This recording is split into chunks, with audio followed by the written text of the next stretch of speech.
الحمد لله رب العالمين الملك الحق المبين والصلاة والسلام على سيدنا ومولانا محمد طه الأمين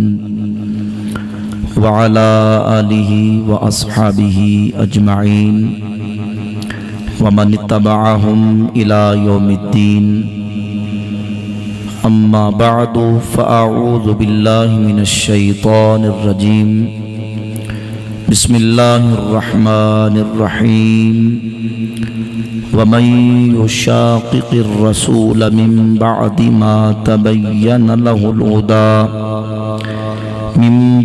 ما تبين له الهدى ويتبع غير سبيل المؤمنين نوله ما تولى ونصله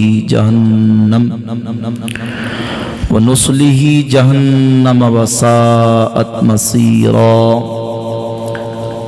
صدق الله مولانا العظيم وصدق رسوله النبي الكريم الأمين الرؤوف الرحيم. إن الله وملائكته يصلون على النبي يا أيها الذين آمنوا صلوا عليه وسلموا تسلیما. بآواز بلند جم کے پیارے آقا کریم صلی اللہ علیہ وآلہ وسلم کی بارگاہ اقدس میں درود و سلام کا نذرانہ پیش کریں. الصلاۃ والسلام علیک یا سیدی یا رسول اللہ وعلى آلك وأصحابك يا سيدي يا حبيب الله. الصلاة والسلام عليك يا سيدي يا شفيع المذنبين وعلى آلك وأصحابك يا رحمة للعالمين. مولاي صل وسلم دائما أبدا على حبيبك خير الخلق كلهم. هو الحبيب الذي ترجى شفاعته لكل هول من الأهوال مقتهم. يا ربي بالمصطفى بلغ مقاصدنا واغفر لنا ما مضى يا وسيع الكرم. اللہ رب العالمین جل وعلا مجدہ الکریم احکم الحاکمین کی حمد و ثنا حضور نبی کریم رؤوف الرحیم تاجدار انبیاء حبیب کبریا احمد مجتبی حضرت محمد مصطفیٰ صلی اللہ تعالی علیہ وعلا آلہ واصحابہ وبارک وسلم کی بارگاہ اقدس میں درود و سلام کا نذرانہ پیش کرنے کے بعد معزز و محتشم سامعین و حاضرین، آج کی اس عظیم الشان کانفرنس کے اندر ہم سب شرکت و حاضری کی سعادت حاصل کر رہے ہیں. آج کی یہ عظیم الشان کانفرنس جو کہ شہر پپلا کے اندر زیر صدارت عالم نبیل فاضل جلیل حضرت علامہ محمود صاحب اور علامہ ریاض محمود صاحب اور زیر صدارت پیر طریقت رہبر شریعت صاحبزادہ احسن عثمان مظہری صاحب انعقاد پذیر ہے. اللہ رب العزت جل وعلا مجدہ الکریم کی بارگاہ اقدس کے اندر دعا ہے کہ اللہ رب العزت ہمیں صحیح معنوں میں آج اس بابرکت بزم کے اندر جو ہم حاضر ہیں، کانفرنس کے اندر حاضر ہیں، اللہ رب العزت اس کی برکات ہمیں نصیب فرمائے. خالصتاً آج کی یہ عظیم کانفرنس جن بنیادوں پہ ہمارے نوجوان ساتھیوں نے بزم رضا کے پلیٹ فارم سے اس کا انعقاد کیا، جن اغراض و مقاصد کی بنیاد پہ اس کانفرنس کو منعقد کیا گیا، انشاءاللہ میں انہی اغراض و مقاصد ہی کو سامنے رکھتے ہوئے گفتگو کروں گا. اعلان بھی ہوا ہے میری گفتگو کے بعد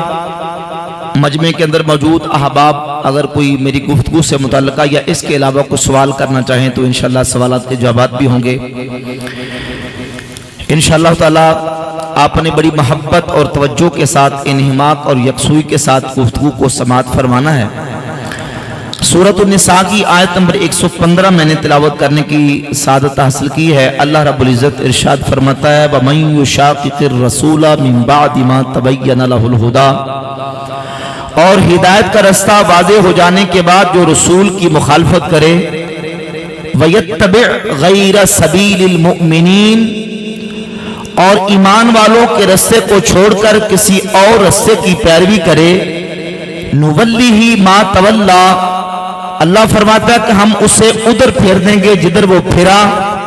یعنی اس کو اس کی حالت پر چھوڑ دیں گے، وَنُصْلِهِ جَهَنَّمَ وَسَاءَتْ مَصِيرًا، اور اسے جہنم پہنچائیں گے جو کہ پلٹنے کی بری جگہ ہے۔ دوستان گرامی قدر، اس آیت طیبہ کے مفہوم کو سمجھتے ہوئے رسول اللہ صلی اللہ علیہ وآلہ وسلم کی احادیث طیبات کی روشنی میں جب ہم پورے دین کا اگر اس کی فہم کو اور اس کی سمجھ کو لیتے ہیں تو یہ بات روز روشن کی طرح واضح اور عیاں ہو جاتی ہے کہ رسول کی مخالفت کرنے والا بھی جہنم میں جائے گا، اور جس رستے پر ایمان والے قائم ہیں، جس رستے پر ایمان والے چلے آ رہے ہیں، اس رستے کو چھوڑنے والا بھی جہنم میں جائے گا۔ رسول کی پیروی بھی ضروری ہے، اور جو ایمان والوں کا رستہ ہے، امت کا اجماع اور اتفاق ہے، اس کو ماننا بھی ضروری ہے۔ اللہ رب العزت کے فضل و کرم سے ہم اہل سنت و جماعت اعتدال، توسط و اقتصاد والے ہیں۔ ہمارے اندر افراط و تفریط نہیں، یہ نہیں کہ اپنی من چاہی بات کو مان لیا اور جو اپنی خواہش کے خلاف بات آئی اس کا انکار کر دیا۔ ہم کہتے ہیں اللہ کو مانو، رسول کو مانو، اللہ نے جس کو منوایا اس کو بھی مانو،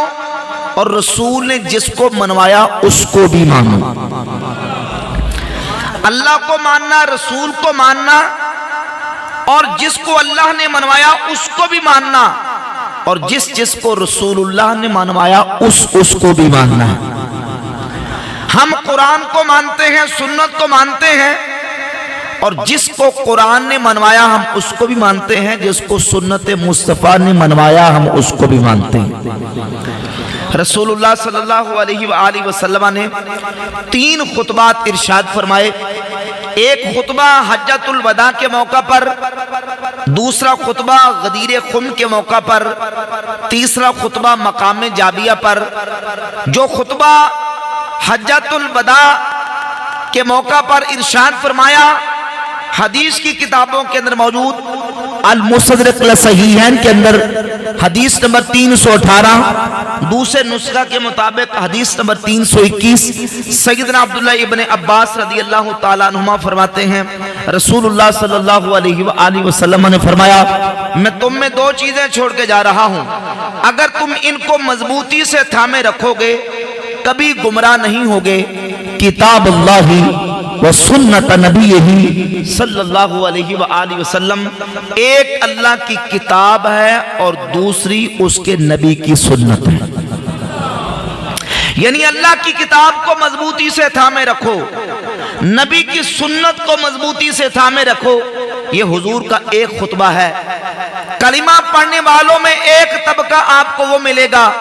جو دن رات صبح و شام اپنی تقریروں، خطبوں اور اپنے واعظ و نصیحت کی مجالس کے اندر یہی خطبہ پڑھتے نظر آتے ہیں۔ دوسرا خطبہ رسول اللہ صلی اللہ علیہ وآلہ وسلم نے غدیر خم کے موقع پر ارشاد فرمایا، اور سیدنا زید ابن رقم رضی اللہ تعالیٰ راوی، صحیح مسلم کتاب المناقب کے اندر حدیث موجود ہے، نبی پاک صلی اللہ علیہ وآلہ وسلم نے فرمایا، میں تمہیں 2 چیزیں، باریک چیزیں چھوڑ کے جا رہا ہوں۔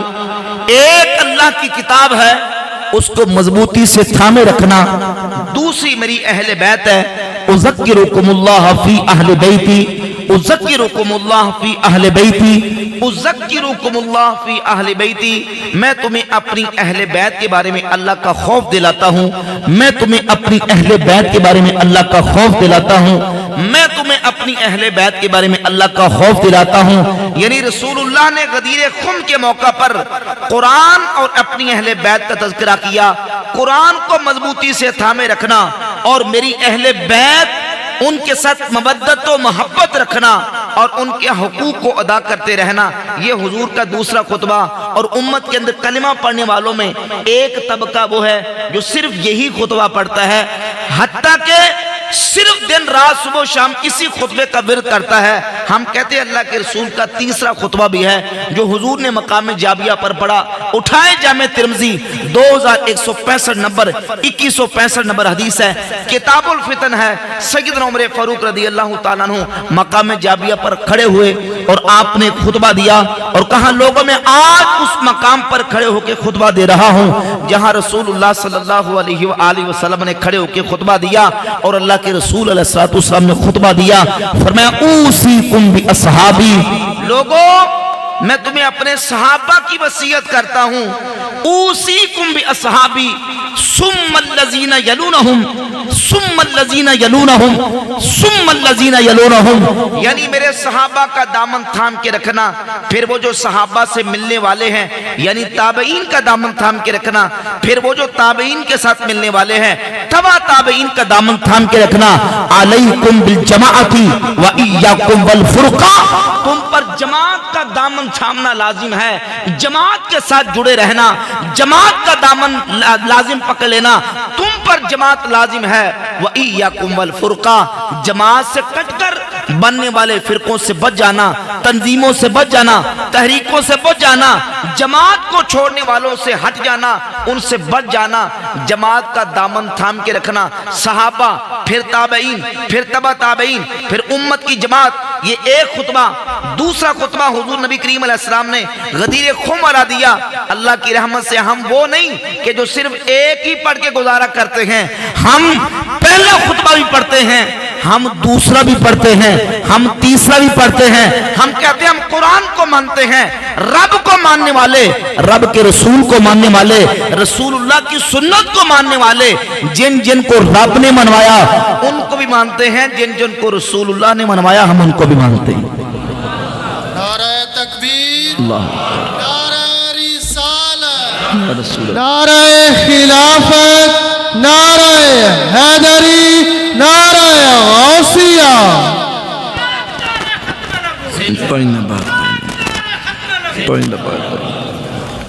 اللہ کو ماننا ہے، رسول کو ماننا ہے، اور اللہ نے جن کو منوایا، رسول اللہ نے جن کو منوایا، سب کو ماننا ہے۔ یہ بات سمجھ آ رہی ہے؟ اس پرفتن دور میں اور اس افراتفری کے دور میں لوگوں کو گمراہ کرنے کے لیے اسلاف امت سے بدظن کیا جاتا ہے، بدگمان کیا جاتا ہے، نفرت دلائی جاتی ہے، اور یہ کہہ کے نوجوانوں کے اذہان کو پراگندہ کرنے کی کوشش کی جاتی ہے کہ ہم کسی بزرگ بابے کو نہیں مانتے، بزرگوں اور بابوں کو چھوڑ کر ہم ڈائریکٹ قرآن کی بات کرتے ہیں، ہم ڈائریکٹ احادیث کی بات کرتے ہیں۔ ہم کہتے ہیں اگر تم قرآن و حدیث کی بات کرتے ہو تو بھئی قرآن و حدیث ہی تو کہہ رہا ہے۔ سورۃ النساء کی آیت نمبر 115 اللہ فرماتا ہے جو رسول کی مخالفت کرے وہ بھی جہنم میں جائے گا، وَيَتَّبِعْ غَيْرَ سَبِيلِ الْمُؤْمِنِينَ، اور ایمان والوں کے رستے کو چھوڑنے والا بھی جہنم میں جائے گا۔ ایمان والوں کے رستے کو چھوڑنے والا، بولے نا یار، کہاں جائے گا؟ ایمان والے کون ہیں؟ ایمان والوں کا سب سے پہلا طبقہ رسول اللہ کے صحابہ کا طبقہ، صحابہ کے بعد تابعین، تابعین کے بعد تبع تابعین۔ 2165 نمبر جامع ترمذی کی حدیث میں نے پڑھی، حضور فرماتے ہیں اوصیکم باصحابی، میں تمہیں اپنے صحابہ کی وصیت کرتا ہوں، یعنی صحابہ کے ساتھ جڑے رہنا، ثم الذین یلونہم، پھر صحابہ سے جڑنے والوں کے ساتھ جڑے رہنا، ثم الذین یلونہم، پھر صحابہ سے جڑنے والوں سے جڑے رہنا، اور آگے فرمایا علیکم بالجماعتی،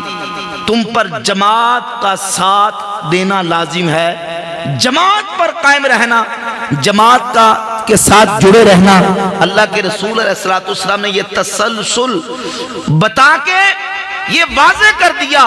کہ امت کی جماعت سے کٹنے والے، امت کی جماعت سے پھرنے اور ہٹنے والے، تم نے ان کے ساتھ نہیں ہونا بلکہ امت کی جماعت کے ساتھ ہمیشہ لگے رہنا۔ اور پھر احادیث واضح کرتی ہیں جامع ترمذی، سنن ابی داؤد، سنن ابن ماجہ، مسند احمد بن حنبل، مشکات المصابیح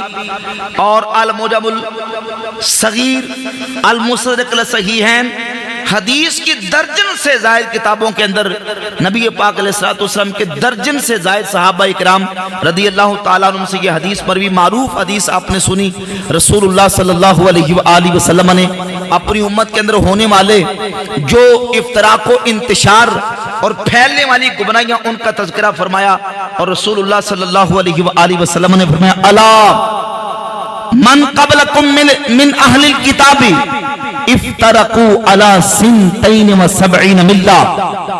لوگوں بڑی خاموشی کے ساتھ سونے ذرا توجہ سے، خبردار تم سے پہلی ملتیں